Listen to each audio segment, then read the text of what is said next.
Hello folks, Fuzz here, and the plan today is to actually finish off the Hunt Club quest. So we're going to take on the final rare mob, which is the Crystal Knight, and then we're going to go and hand in our trophies. So unfortunately, I've saved the best for last. This one is located in our favourite place, the Great Crystal, but I'm going to help you reach him. We do have to do a little bit of traversing across this horrible zone, so teleport across to Goravegan, and I'll meet you there.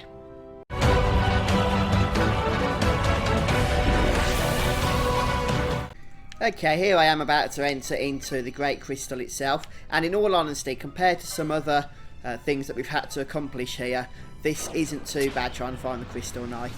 So, I know it's always a lump in the throat type moment when we find out we have to come here. No one likes this place, do they? Okay, so here we are at Waystone number 8, and we're going to go straight down the middle one here. Or straight up the middle one, I should say.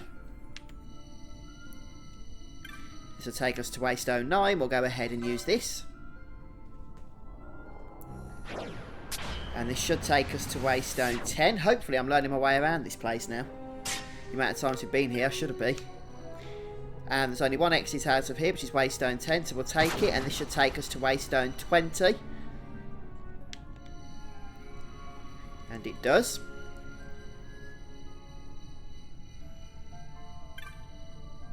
Okay, Waystone 20, marvellous. So we've got the two gates on this side. Only one's open and one's closed at the moment.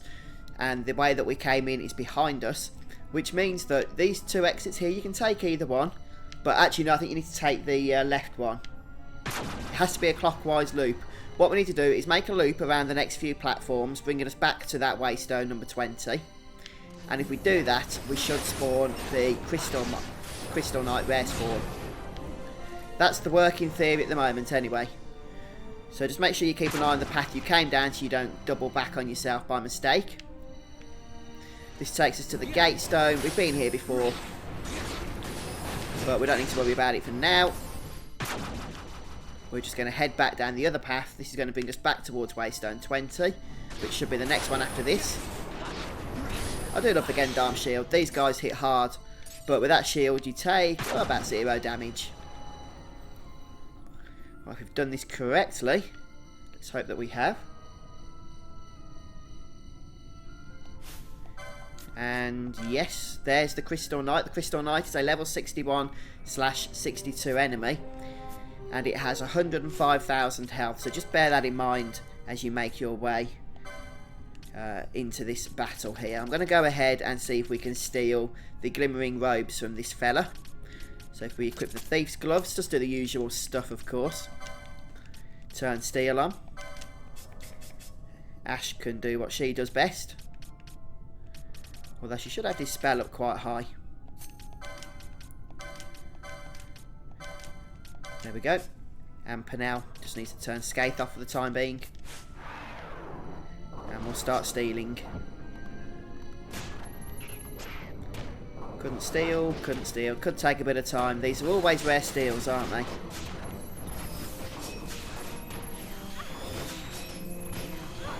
Right, I've stole the Glimmering Robes, which is quite a nice item, so it is worthwhile trying to do it. I'm going to see if they're an upgrade for Penella. I expect them to be. Yes, I'd say that's a good upgrade. So we'll throw those on now. Just make sure that Phon is no longer using the Thief's Cuffs, and you can go ahead and use the ribbon if you want to prevent immobilise, or the Genji gloves if you just want to risk using the combo effectiveness of those things, which I think we will do. And with Skaith and Phon going all out here, I don't expect this battle to last too long. This one is a lot easier than Dismo, which was the last undead fella we fought in the mines, wasn't it? In Lusu Mines in the last episode. This guy's almost down. And his 101,000 health is depleted. And for that we get the Skull Trophy. So simple enough. And in order to make our way out of this place, so if you did the clockwise direction, which you would have done to spawn this mob, that's the exit you came from. That's a gate, but it's open in this case. So we're going to go down the one that's just to the right of the gate. So the exit, which we've been down, that's why it's got the green path. The gate, it might be shut on yours, but it's open on mine. But we're taking this very next path here. And this is how we'll get back out. This will take us to Waystone number 10. We'll teleport out to Waystone number 9. And then it's just a linear path, basically, to Waystone number 8. So this is the only path here. And here we have Waystone 8, which will take us back out of the dungeon, and then we just run through Gear of Aegon in order to reach the orange crystal once more. Just check I've got that right. Yes, I have, the music's changed. Okay, I'll see you back at the Phon Coast. On second thoughts, I've actually missed one rare mob, but this seems like a good opportunity to do. I was thinking, how have we ended up with an odd number, so I've only done one this episode. But the Terror Tyrant is the next on our list, so teleport over to the Dalmasca Ester Sand and then head north. So you have to use the boat for this one. If for whatever reason you can't access the ferry, then make sure you check out my video for the Barheim Passage Key. For some reason you probably still not got that, since doing that quest it gives you access to the ferry. And you want to head across to the west from the landing point here into the Yoma area, and here you need to basically take care of all the dinosaurs. So these Worgen don't... Worgen? I feel like I'm playing WoW. These dogs don't really matter too much, and neither do the dive talons, but you're looking for Saurians, which I believe are like the dinosaurs, because only once they've been killed is there a chance for the rare mob that we're after to appear. Ah, here it is. Brown Chocobo. Oh, I see, we'd already killed it. Well, that's the thing you need to kill. Just go around this whole Yoma area, making sure that there is no more to kill. We need to basically kill these to pee off the rare mob, so that he'll have a chance to spawn. And he only has a 40% chance to spawn, and it's in the next area. But it's this area we have to kill the other dinosaurs. So hopefully that makes sense. Oh, no, I didn't mean to go through here. Oh, it shouldn't really matter too much, to be honest.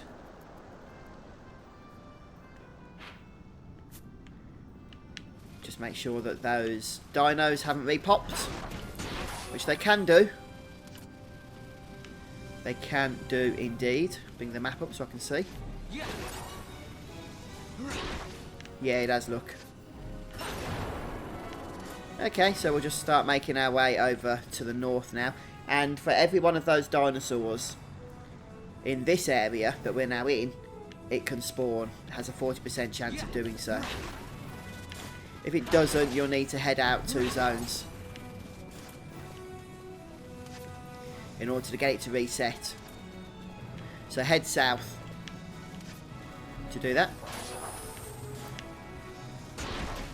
So the dinosaurs tend to spawn more centrally and north in this particular area.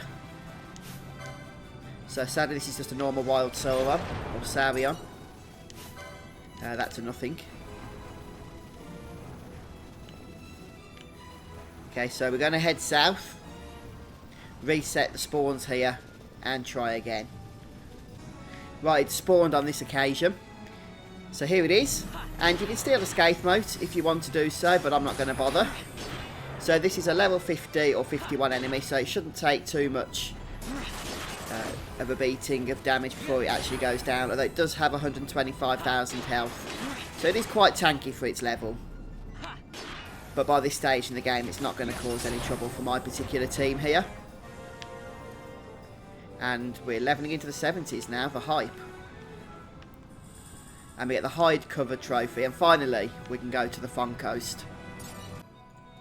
Right, so here we are, and I've got my 30 trophies in tow. I'll just check that and show you. Okay, there they all are, all 30 of them. You actually get 31, but the first one you hand in at the very, very start for killing the turtle.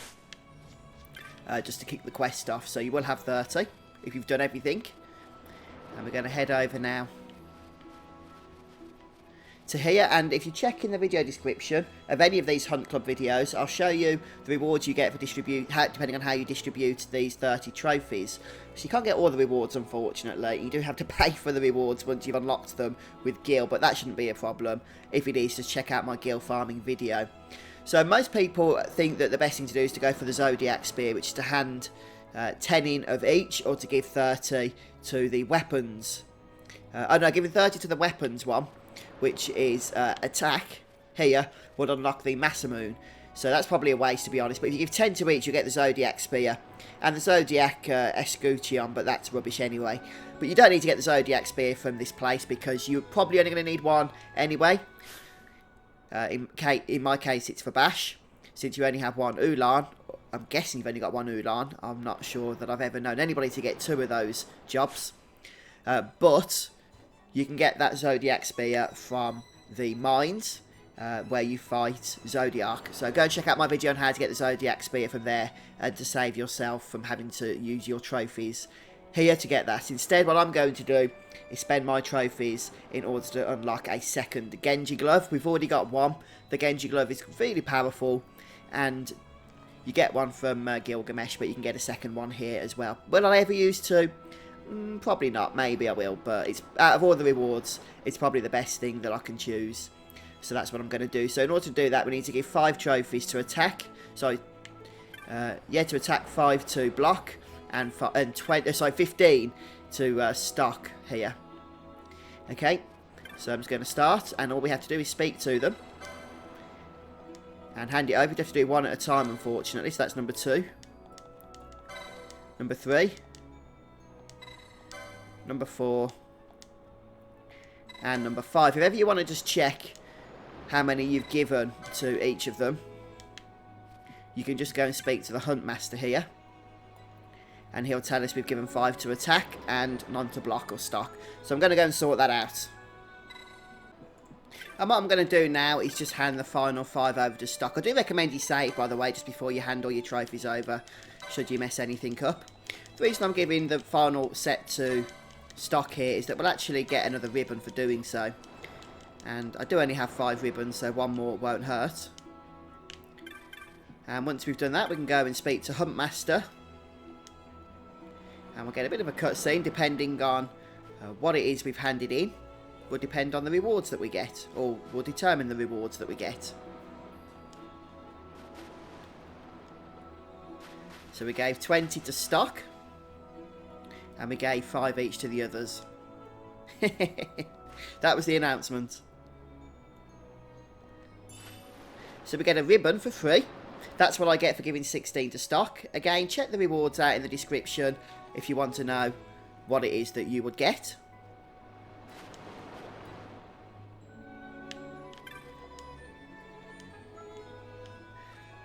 But we can also purchase some rewards as well, but I'm just trying to figure out how to do that.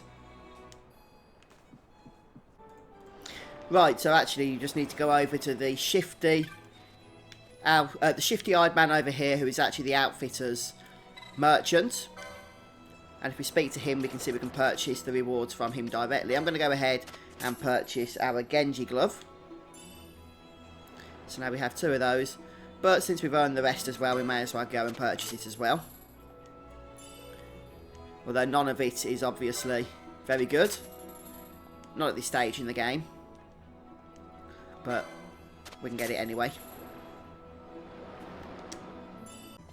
Now, there's actually one more thing we can do to finish off the Hunt Club quest. So if you teleport over to Arcades, you will require the special ticket that lets you enter the secret area here. So go and check out my Arcades video on how to get that. I think it's called the... what's it called? It's completely slipped my mind. The Sandal Cat Chop or something. So go and check out my video on that if you don't have it and you want to know how to get it. And then you want to speak to Docent here. She'll ask to see the Sandalwood Chop. And once we show her that we have that, she's seen it before, but I guess she just wants to see it again to make sure. We'll enter the secret area that only the most elite of Arcadia get to access normally. And if we go up to this section over here, and down the bottom of the two protruding out sections, I guess, we can come out and admire the view. It's quite a nice view, isn't it? But around here we can also speak to an NPC who might have something interesting to tell us. Let's just chat to some of these. Ah, that's it, Hunt Club owner. This is the one. So the Hunt Club owner is just going to go through a bit of dialogue here for us.